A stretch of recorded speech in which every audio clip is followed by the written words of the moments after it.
말씀을 전하겠습니다. 우리가 성경에 대해서는 우리들이 익숙하게 잘 알고 있습니다. 잘 알고 있고 우리가 매주 예배를 드릴 때 성경 말씀으로 우리들이 예배를 하게 되고, 그리고 또 일상 가운데서도 우리들이 말씀을 읽으면서 이게 하나님의 진리를 우리 가운데 체득하려고 하죠.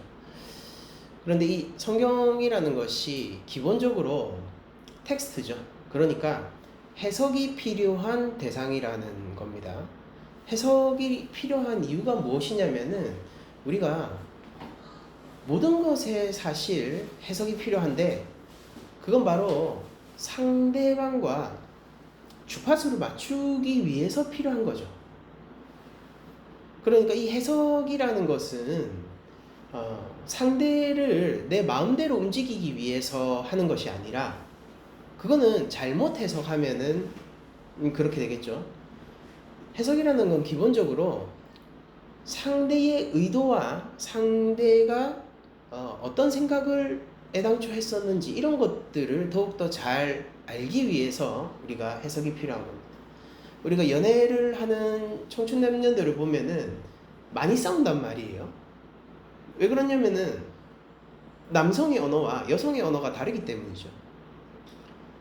그 남성의 언어는 조금 더 직접적이고, 그리고 직선적이고 있는 그대로이지만은, 여성의 언어는 때로 둘러서 표현하고 간접적이고, 그리고 분위기를 통해서 이야기를 하는 경우들이 많기 때문에, 남성의 언어는 그래서 그 말한 글자만 있어도 해석되는 경우가 많아요. 근데 여성의 언어는 그 상황에서 어떤 표정을 짓고 있는지, 그리고 어떤 제스처를 하고 있는지, 이런 것들도 고려해서 그 언어를 봐야 하는 경우가 많습니다. 근데 여기에서 남자가 이 해석을 잘못하게 되면은 여자는 속이 상하게 되고, 그리고 또 남자가 A라고 얘기했는데 여자가 B라고 얘기한 거 아니야? 라고 생각을 하게 되면 또 싸움이 나게 되고, 그래서 서로 간에 싸우지 않아도 될 법한 일들로 싸우게 되는 경우들이 많습니다. 그래서 남자는 눈치 없게 되는 경우가 많고요, 여자들은요 얘기를 하지 않고 화내는 경우가 많다라고 서로 생각을 해요. 근데 실제로는 서로 간에 표현을 충분히 한 거예요. 다만 표현의 방식이 다르기 때문에 그걸 눈치채지 못했을 뿐입니다. 여성이 내가 화났다라는 이야기를, 내가 화났어 라고 이야기하진 않아도 얘기를 했겠죠. 표정을 통해, 몸짓을 통해, 그리고 간접적인 언어를 통해.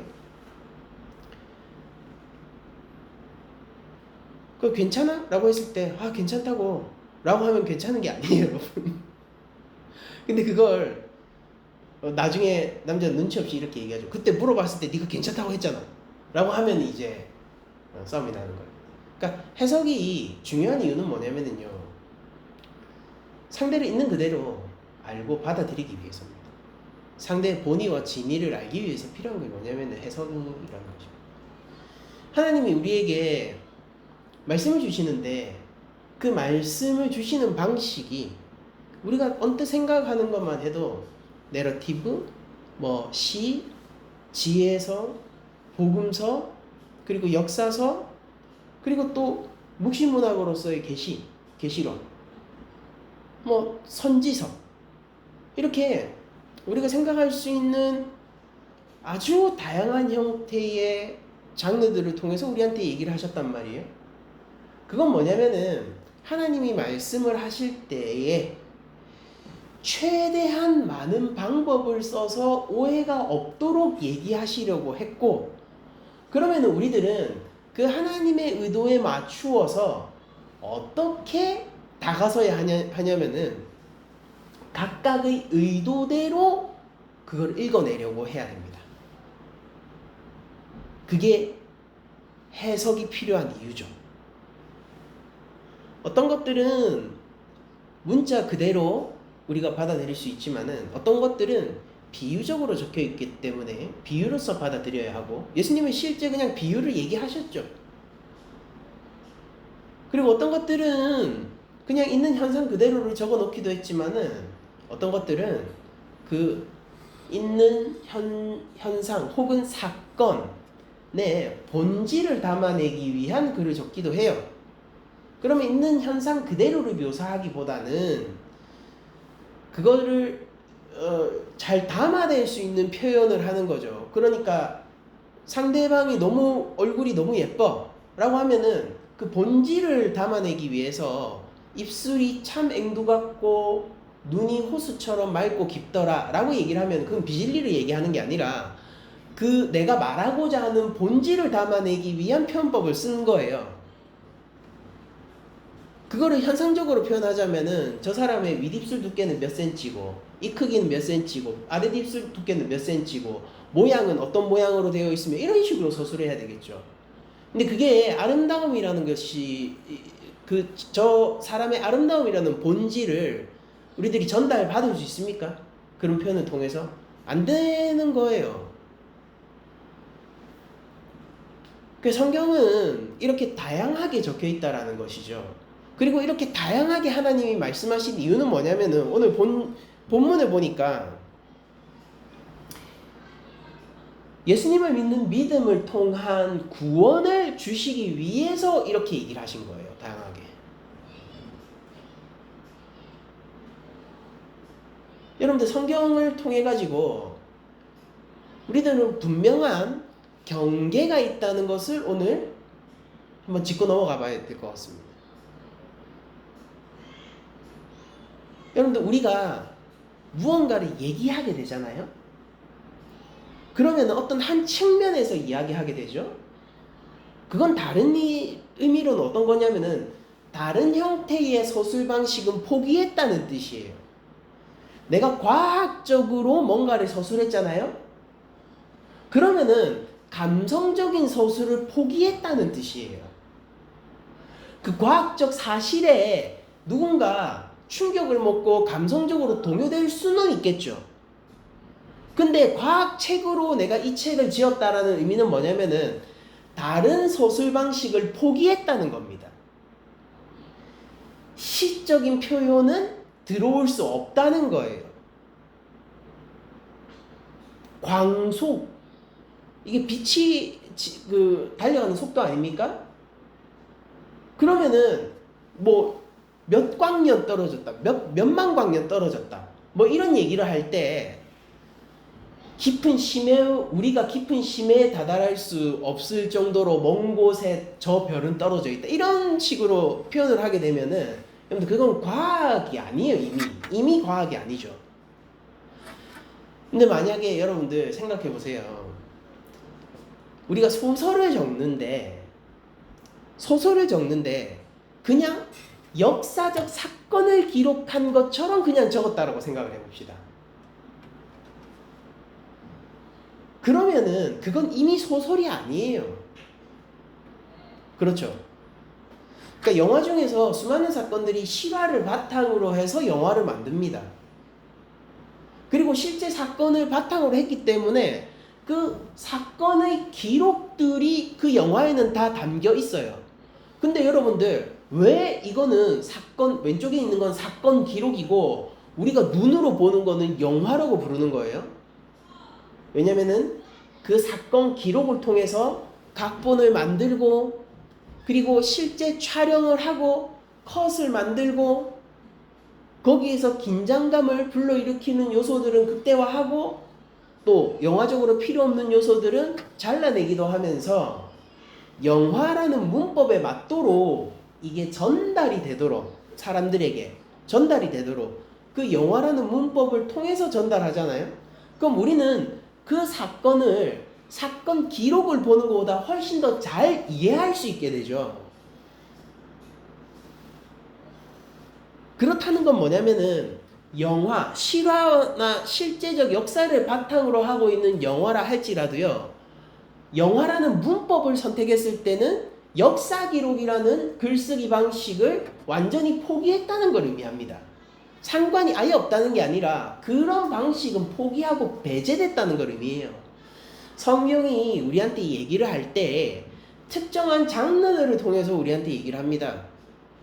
이 모든 것은 무엇을 위해서냐면은 예수를 믿는 믿음을 통한 구원을 우리에게 주시기 위해서, 구원을 깨닫게 하기 위해서 우리한테 말씀하시는 건데, 그 말하는 방식이 정해져 있다고요. 장르적으로. 그렇다는 것은 다른 말하기 방식은 포기했다는 걸 뜻합니다. 아예 상관이 없다, 그런 얘기를 하는 게 아니라 기본적으로 그냥 신경 안 쓰게 되는 것이라고요. 다른 말하기 방식은. 근데 어느 날 유독 하나님의 말씀을 볼 때 과학에 집착해서 과학적 방식을 통해서 말씀의 진리를 증명하려고 하는 시도들이 자꾸 일어나고 있어요. 근데 이 시도 자체가 뭘 얘기를 하고 있냐면은, 첫 번째로 하나님의 의도가 아니었던 것을 하나님의 의도라고 우기는 결과를 가지게 됩니다. 그쵸? 그러니까 여기서부터 벌써 균열이 나기 시작하는 거예요. 하나님은 이걸 그런 식으로 전달하려고 쓴 게 아니에요. 그런데 뭐 그들이 주장이 옳든 옳지 않든 태도적으로 뭘 얘기하고 있냐면은, 하나님은 이걸 통해서 과학이라는 걸 증명하시고 계셔 라는 태도를 가지게 된다면은, 그거는 문제가 있는 태도입니다. 오히려 뭐라고 얘기를 해야 되냐면은, 과학이라는 것이 발행하지 않은 시대의 모든 성경 기록은 적혔거든요. 그렇다면은 과학적 언어와 글쓰기 방식은 포기되어진 것, 그리고 배제되어진 것이라고 우리들이 받아들이는 게 훨씬 옳죠. 여기에 대해서 누군가는 이렇게 얘기합니다. 아니, 하나님이 세상을 만드시고 과학도 하나님이 주셨는데, 그럼 아니 하나님이 과학이라는 거를 신경 안 쓰고 적었다는 게 말이 돼? 그렇게 얘기하는, 반문하는 사람들이 있을 수 있어요. 근데 여기에 대해서는 우리들이 뭐라고 얘기를 할 수 있냐면, 여러분들, 하나님은요 자기의 지식을 보존하기 위해서 주신 게 아니잖아요. 하나님이 성경을 우리에게 주신 목적은요, 믿음을 통해서 구원을 얻으라고 주신 거예요. 그러면은 누군가한테 말하는 대상이 있다는 겁니다. 내가 구원을 줘야 하는 나의 백성이라는 대상이 있다고요. 그러면은 하나님이 구원을 설명하실 때에 그들이 과학이 없는 시대에 살고 있는데 과학이라는 거를 통해서 얘기를 하실까요? 아니겠죠. 유치원 교사는 유치원 나이대에 맞는 언어와 표현 방식을 사용해 줍니다. 대학교를 가잖아요. 그럼 대학생에게 맞는 언어와 표현 방식을 교수가 사용해 줘요. 학회를 가잖아요. 그러면은 학자들에게 알맞은 표현 방식과 이야기를 해줍니다. 똑같은 것을 이야기하더라도 상대방이 누구이냐에 따라서 표현 방식과 내가 말할 수 있는 것에 제한이 붙는다는 것은 매우 자연스러운 일이잖아요. 하나님이 말씀을 기록하신 이유는요, 자신이 진리임을 증명하려고 하는 게 아니에요. 이 지점에서 우리들이 착각하고 있는데, 하나님이 자기가 진리임을 증명하려고 성경을 적은 게 아닙니다. 우리가 대부분의 무신론자의 논쟁 가운데서 이게 첨예한 전장이 되는 측면이 이 측면인데, 그래서 하나님이 진리야 아니야, 성경을 통해서 드러난 그런 하나님은 진리야 아니야, 이걸 가지고 우리들이 논증할 수밖에 없고 변증할 수밖에 없고 계속해서 싸워나갈 수밖에 없지만은, 근데 이 싸움이 어려운 이유는 뭐냐면요, 하나님은요 성경을 자기가 진리임을 증명하기 위해서 적은 책이 아니기 때문에 우리가 간접적으로 자꾸 싸움을 해야 돼서 힘든 거거든요. 하나님 왜 자기가 진리임을 증명합니까? 여러분들, 왕이 자기가 왕임을 증명하려고 하는 거를 여러분들 본 적 있으세요? 그러니까 왕이에요. 여러분들, 대한민국 국민임을 여러분들은 증명하려고 하는 시도를 단 한 번이라도 해본 적 있습니까? 그건 대한민국 국민인 거잖아요. 여러분들은 누군가의 자녀 아니에요? 그러면은 우리 아버지가 이분이고 우리 어머니가 이분이다라는 사실을 여러분들 세상 가운데 증명하려는 시도를 해본 적이 단 1초라도 있으십니까? 없지 않습니까? 왜냐하면 그 자체로 진리면은 그거를 굳이 증명하지 않아도 돼요. 하나님이 창조주라는 사실은요, 하나님 스스로 증명해야 되는 게 아닙니다. 하나님이 그렇게 하려고 하지도 않아요. 왜냐하면 실제 창조하셨기 때문이고, 하나님이 세상을 심판하시기도 하고 구원하신다는 사실을 하나님은 증명하려고 하지 않아요. 하나님은 결정하고 얘기해 주시는 거예요. 그럼 실제 그렇게 할 거기 때문입니다.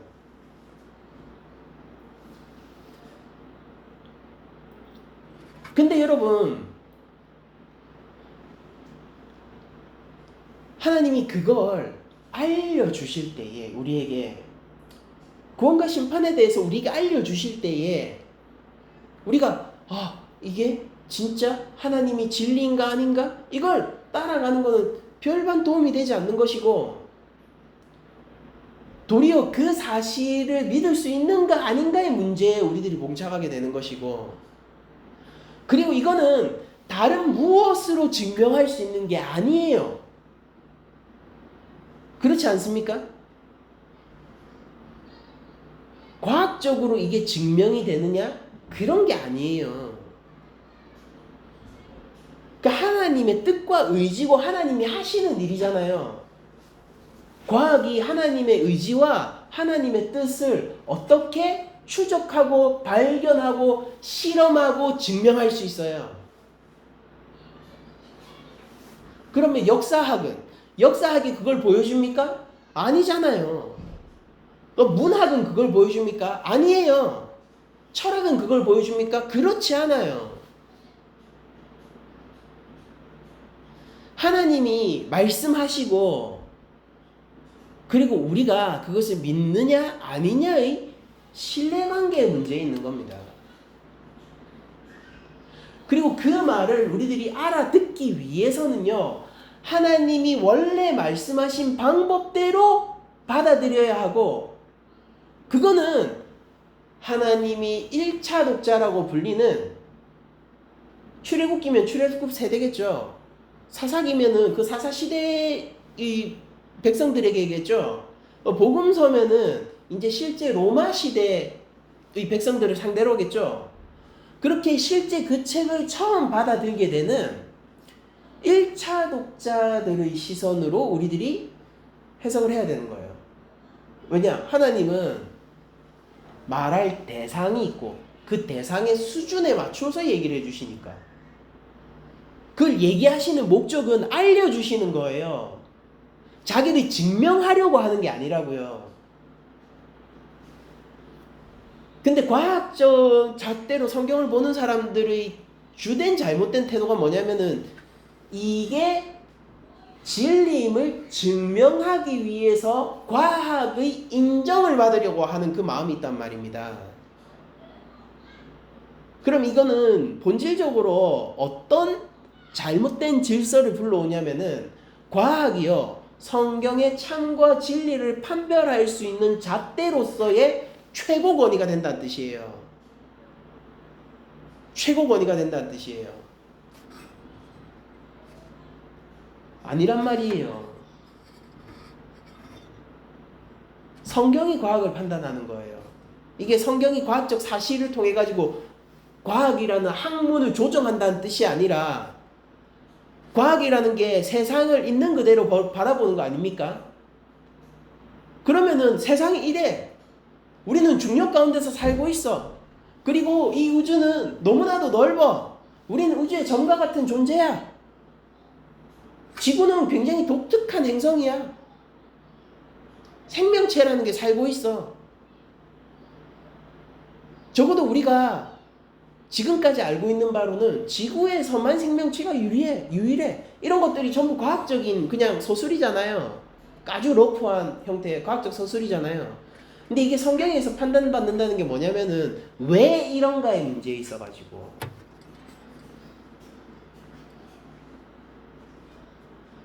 우주가 이렇게 지어진 목적이 뭐냐는 거예요.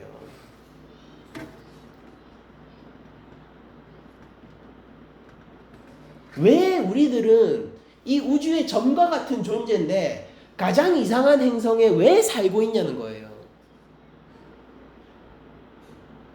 우린 지구 밖으로 넘어가기만 해도 너무나도 무력한데 산소가 없죠, 그곳에는. 우리는 왜 여기서 살게 됐냐라는 겁니다. 우리가 태어났다 그 기원에 대해서는 뭐 과학적으로 생물학적으로 설명할 수 있겠죠. 근데 왜 태어났냐 이거예요. 인간이라는 존재가 왜 존재하고 있느냐라는 거예요. 이런 것들, 그런 것들이 성경이 얘기해주는 지점이라는 겁니다.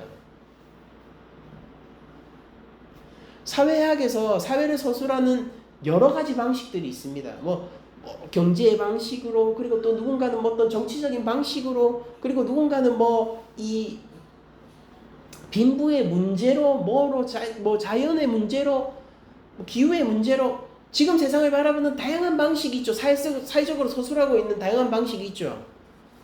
근데 그런 것들도 성경에서 판단받는 거라고 우리들은 믿는 것이죠. 성경이 최종 권위니까. 근데 그게 그들이 가지고 있는 과학이나 사회학을 재단한다는 뜻이 아니고요. 그게 왜 그러냔 말이에요. 우리가 왜 사회적 갈등이 해결되지 않느냐는 거예요. 우리가 사회적 갈등이 해결된 사회를 단 한 번도 보지를 못했어요. 심지어 시족 사회 있잖아요. 시족 사회. 그건 다 가족이잖아요. 거기서도 문제와 갈등이 존재합니다. 가장 가까운 혈연 집단임에도 불구하고 문제와 갈등이 존재해요.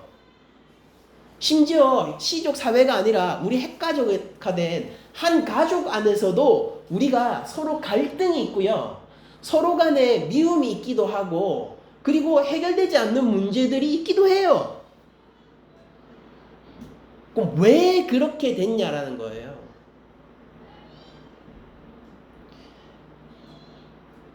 그럼 어떻게 해결할 수 있을까? 우리는 어디 방향으로 나아갈까? 라는 것들입니다. 우리가 죄인인 것이고 이건 하나님 나라에서 해결되는 거겠죠. 여러분들 벌써 이 말부터가 사회학의 범위를 한참 벗어나 있죠. 여러분들 우리가 이게 하나님 나라에서 해결된 문제라니까요. 이게 어떻게 사회학이에요? 이거는 하나님이 그냥 얘기하신 거고요. 그걸 증명하려고 하지 않으세요. 하나님은 그 진리이기 때문에 증명하려고 하지 않으시는 겁니다. 다만 사회학을 통해서 우리들이 하나님 나라의 편리는 추적할 수 있는 건 가능하겠죠. 뭐냐? 사회적 문제가 해결되어야 하려면은 뭐 이런 이상적인 조건이 있어서 이렇게 서로가 뭐 마음을 가지고 행동을 하면은 이런 문제들이 해결되겠구나. 하나님 나라에서는 그거 가능하겠죠. 그리고 그 이상이겠죠. 하나님 나라는. 그런 편린들을 일반 학문을 통해서 우리들이 볼 수는 있겠죠. 그렇다고 해서 여러분들 신학이 다른 학문들을 재단한다는 것도 아니고 다른 학문이 신학을, 특히 성경을 재단할 수 있다는 것도 아닙니다. 서로 간에 관계가 있다는 것이 서로 간의 영역을 부숴야 된다는 뜻은 아니에요. 여러분들 과학이 있기 전에요. 과학으로 지금처럼 성경을 증명하려는 시도 전에 무슨 시도가 원래 제일 오래됐었냐면 철학이에요.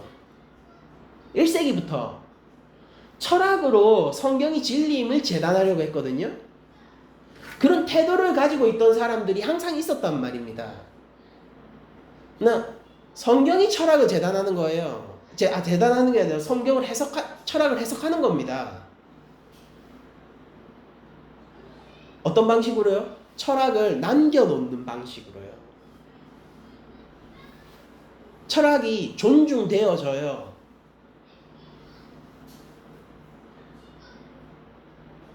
하나님 말씀은 우리에게 길과 진리를 전해주는데 이게 제한된 형태로 전해준단 말입니다. 믿음을 통한 구원을 우리에게 주는 제한된 방식으로 전해진단 말이에요. 그리고 이게 특별한 이유는 뭐냐면은 다른 모든 학문들을 전부 포섭할 수 있기 때문에 특별한 게 아니라 그 어떤 학문도 이야기할 수 없는 인간의 가장 오래되고 가장 깊은 문제를 해결할 수 있는 유일한 방책을 얘기하는 게 성경밖에 없기 때문에 이게 특별한 거예요. 성경이 독보적인 이유는 무엇이냐면요, 다른 모든 학문을 포섭할 수 있어서가 아니에요. 그런 건 없습니다. 성경이 가장 독보적인 이유는 뭐냐면요, 다른 학문들을 통해서 줄 수 없는 유일한 것, 근데 그게 인간의 인생과 우리 인류 가운데서 제일 중요한 문제예요. 그거를 해결할 수 있는 진리를 주기 때문에 성경이 가장 특별하고 독보적인 것입니다. 그래서 오늘 본문도 보면은 15절에 이렇게 되어 있죠. 어려서부터 성경을 알았나니 성경은 능히 너로 하여금 그리스도 예수 안에 있는 믿음으로 말미암아 구원에 있는 지혜가 있게 하느니라 라고 얘기를 했죠. 이때 여러분들 생각해 보세요. 바울이 디모데한테 적은 편지거든요. 여러분들 이때 신약은 쓰여지고 있었고요, 디모데가 인식하고 있는 성경은 주로 구약이에요, 여러분. 맞죠? 쓰인 시기로 생각해 보면은 신약이 아직 완성되지 않았단 말입니다.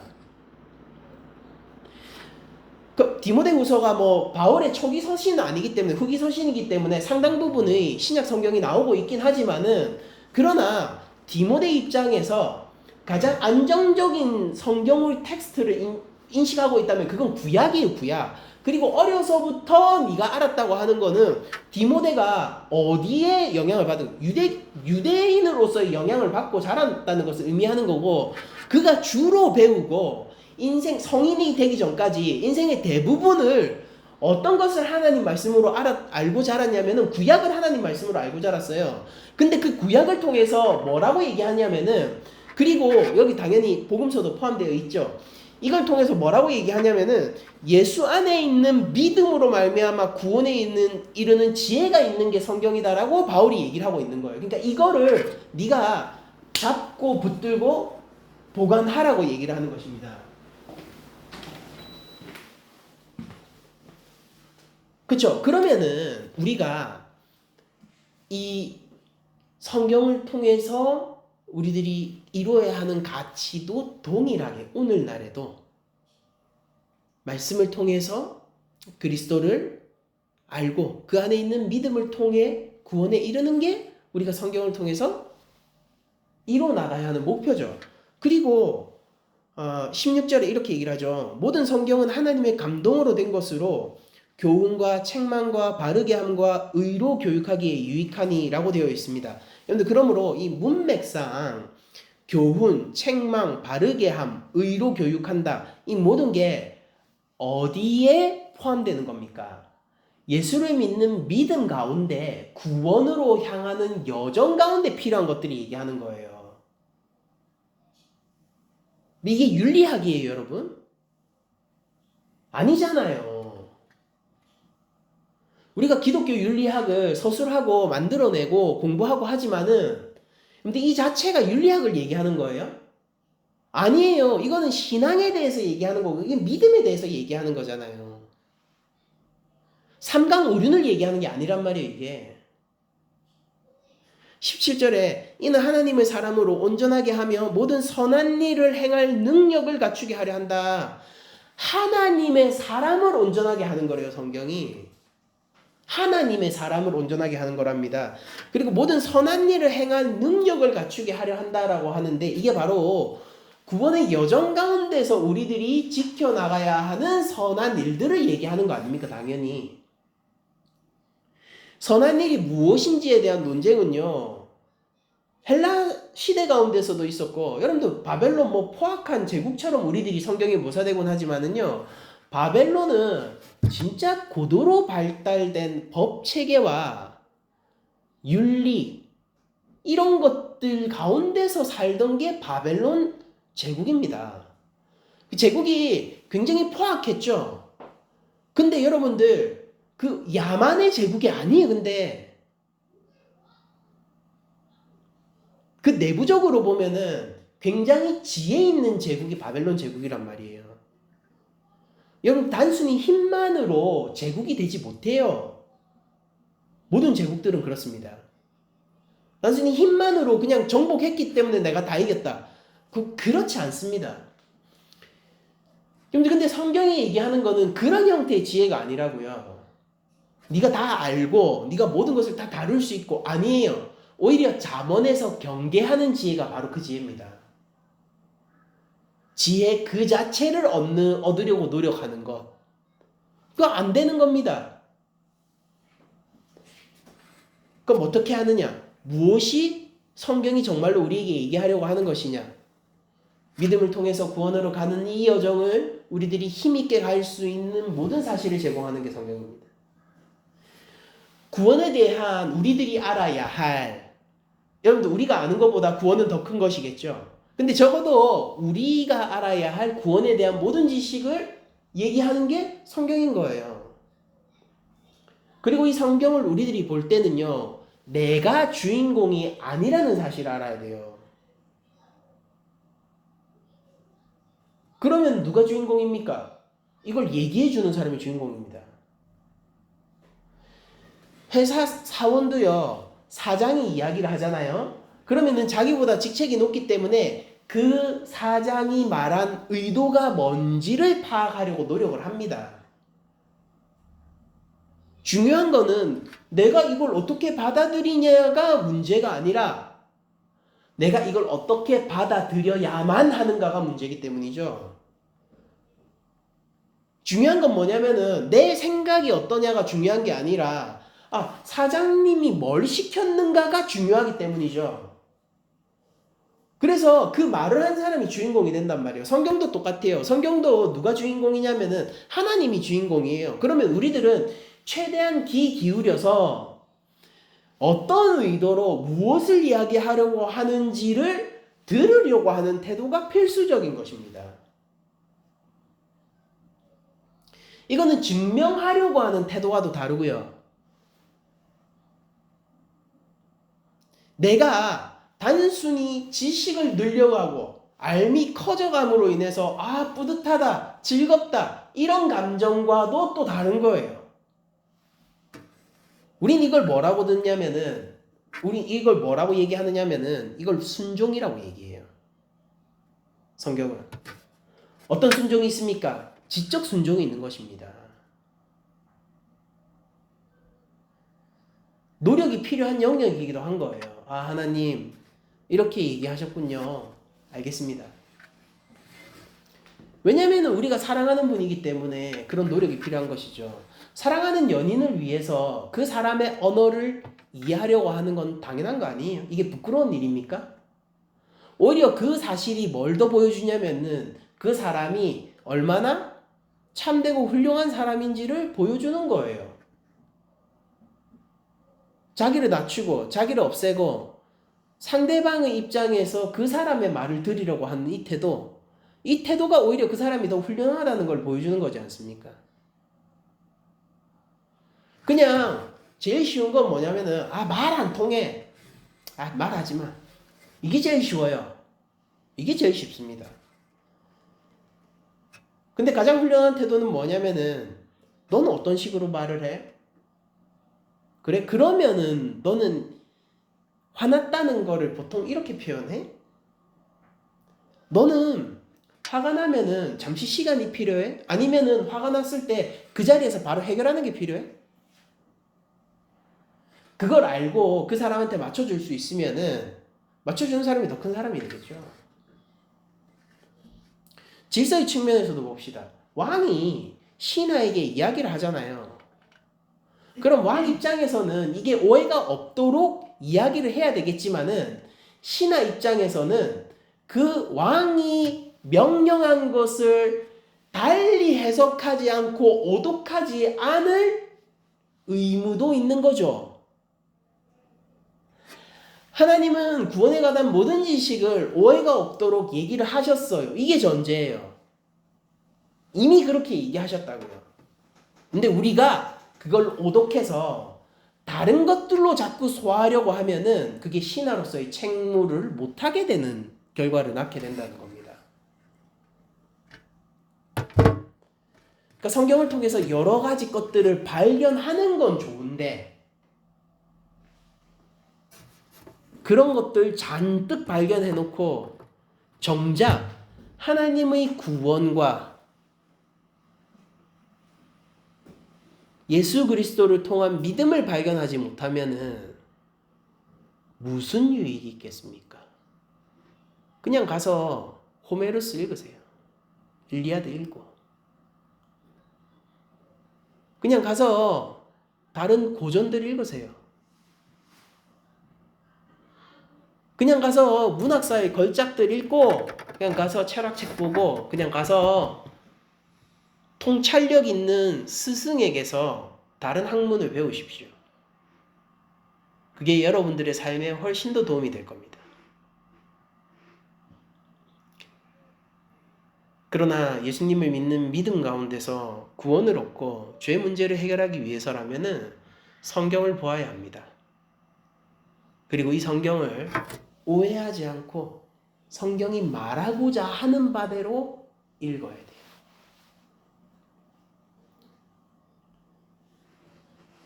그리고 적어도 개인의 신앙인으로서 이 성경을 읽을 때는 이거를 진리의 증명수단으로서 사용하지 마시고요. 믿고 순종할 것으로 보셔야 됩니다. 성경은 논쟁적인 책이에요. 인류 역사상 가장 논쟁적인 책이 뭐냐고 하면은 단연코 성경입니다. 그냥 압도해요. 그냥 가장 논쟁적인 책입니다. 이등과의 격차가 어마어마하게 벌어져 있을걸요. 왜냐하면 성경이 하나님 말씀이라고 우리들이 얘기하고 있기 때문에 훨씬 논쟁적인 거예요.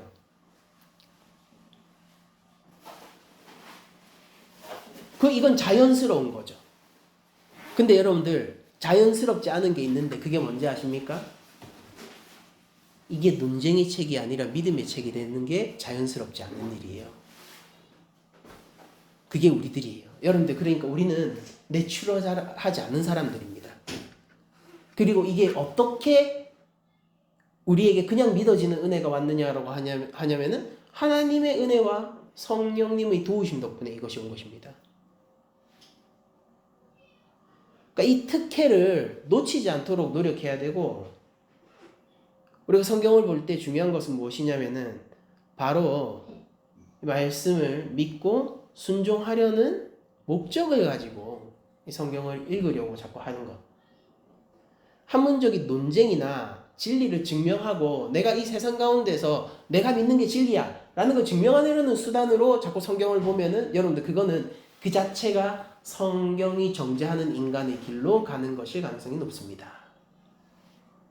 하나님이 굳이 증명하십니까? 우리도 굳이 증명할 필요 없어요.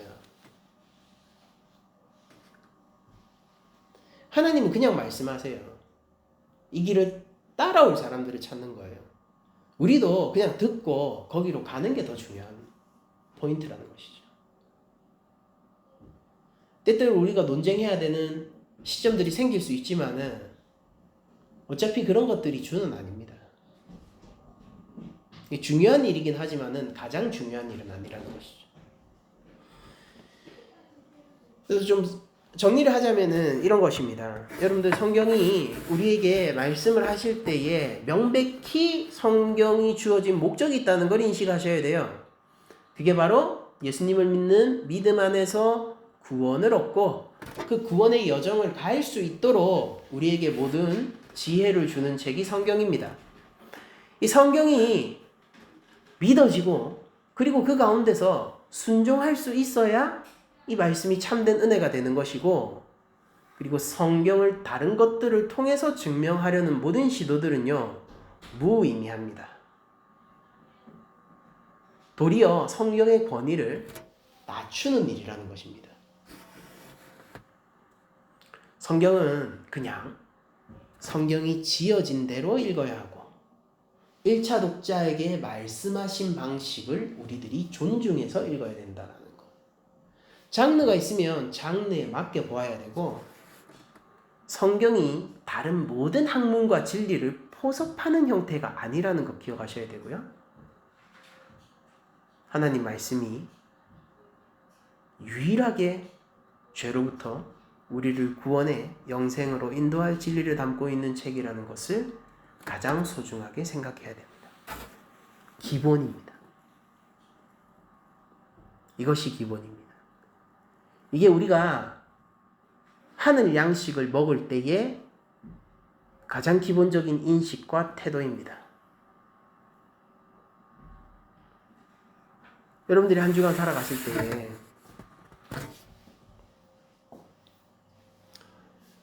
성령님의 도우심 안에서 말씀에 참된 진리가 드러나고 이것이 더 이상 증명의 영역이 아니라 믿고 순종할 수 있는 영역 가운데서 우리의 삶을 바꾸어낼 수 있는 은혜가 있기를 축원드리면서 모든 말씀을 마치도록 하겠습니다.